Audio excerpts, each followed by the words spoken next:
Lord. The house is still quiet, and I know it won't be for long. I can already feel the day forming out there, not like a threat exactly, more like a wave I can see building in the distance, and I know it's going to reach me. The emails, the conversations, the deadlines, the people who need something from me, the things I said I would handle, they're all still out there, paused, just waiting for me to step into rain. But right now, none of it has started yet. And I came to you first. I almost didn't. I almost reached for my phone. I almost opened the list and started solving problems that haven't even arrived yet, because that's what I do, Lord. I get ahead of the pressure by preparing for it. I rehearse. I plan. I try to think my way through everything before it hits, so that when it lands, I'm not caught off guard. But something in me this morning said, stop. Just stop. Come here first, before the noise, before the rush, before any of it gets its hands on you. So here I am, not because I have my words ready, not because I figured something out overnight, just because I am so tired of arriving at the end of hard days and realizing I never once stopped at the beginning to talk to you. I confess that, Father. I have been treating you like the last stop instead of the first. I come to you at night when I'm already broken. I cry out in the middle of the mess when I'm already overwhelmed. But in the morning, in these quiet minutes, I fill the space with planning instead of presence. I spend this time preparing to survive the day instead of placing the day in your hands before it even starts. And I think that's why the pressure wins so often, not because it's bigger than you, but because I keep walking into it without you. Not today. Today I'm giving you the first word, the first breath, the first still minute before the noise begins. I don't know everything today is going to ask of me, but I know enough to know it's going to be heavy. There are situations I can't fully prepare for, conversations that could go sideways, responsibilities that feel bigger than my ability to carry them. And somewhere in the middle of all that, I'm going to be tempted again to believe that everything depends on me, that if I don't hold it all together, it all falls apart. That's the lie I carry into most of my mornings, Lord. The lie that says I am the one holding everything up, that if I stop being sharp, stop staying ahead, stop managing every detail, the whole thing collapses. And it doesn't feel like a lie. It feels like the truth. Because honestly, so many times I have been the one holding things together. I have been the one catching what everyone else dropped. I have been the one who couldn't afford to fall apart because someone had to keep standing. But I'm telling you what you already know. That kind of strength has a shelf life, and mine is running low. So I'm asking you to do something I rarely ask early enough. Go ahead of me, not beside me today, ahead. Into the room before I walk in, into the conversation before I open my mouth, into the problem before I even try to solve it. Be there already, Lord. Be already working. Be already making a way in the places I haven't reached yet, and for the things I'm carrying that I think depend on my grip. Show me which ones were never mine to begin with. I've picked up so many things over the years and never stopped to ask whether they belonged in my hands. Responsibilities I assumed, burdens I inherited, standards I set for myself that even you never required of me. I don't want to carry your job and mine too. Not anymore. Not today.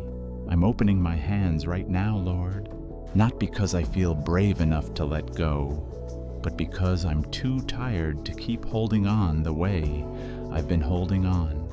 And if that's the only kind of honesty I have today, I believe it's enough for you.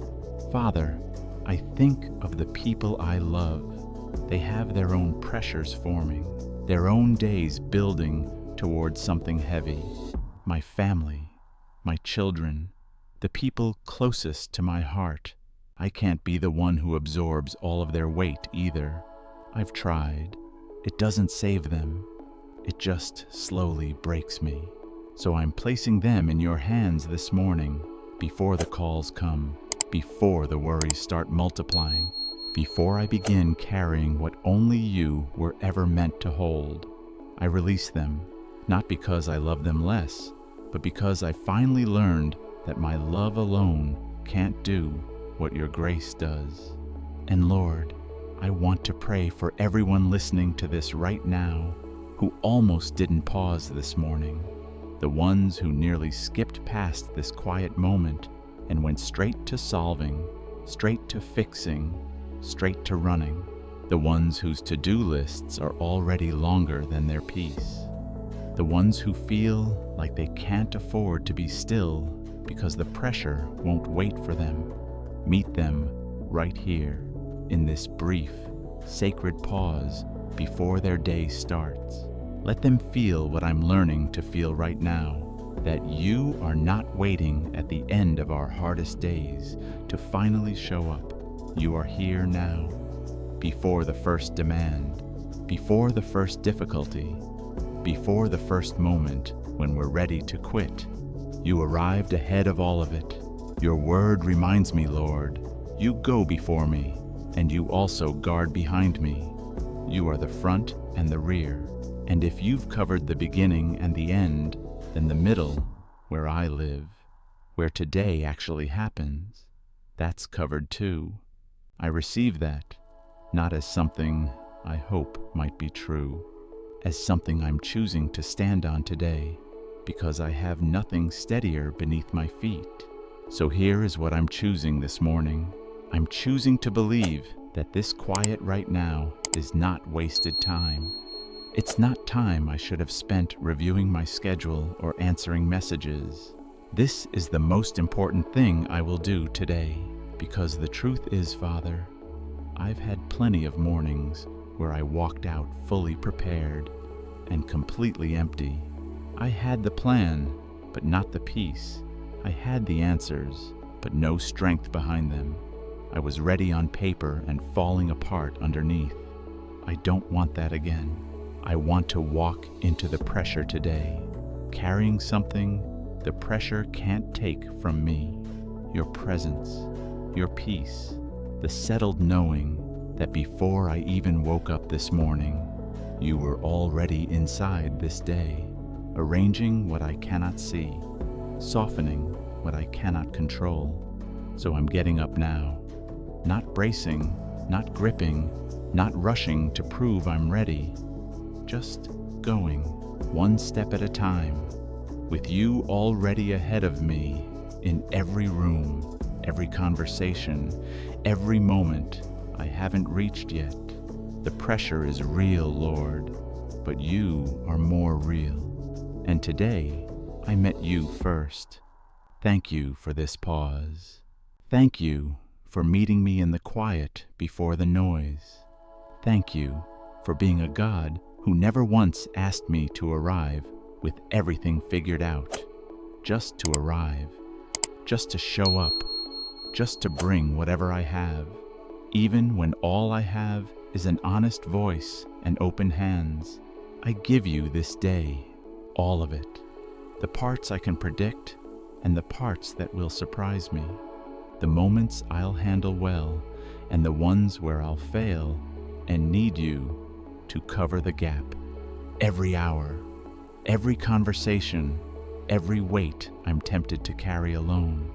It's yours before it's mine, and I trust that when this day ends, I'll see that the most important thing I did was not what I accomplished under pressure, but the fact that I came to you first. If this prayer reached you in the quiet before your own day begins, I'm glad you stopped here. You didn't fall behind by being still. You stepped ahead into the only presence that can carry you through what's coming.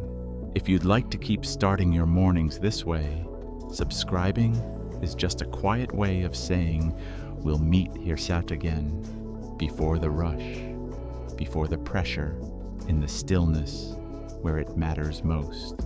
Amen.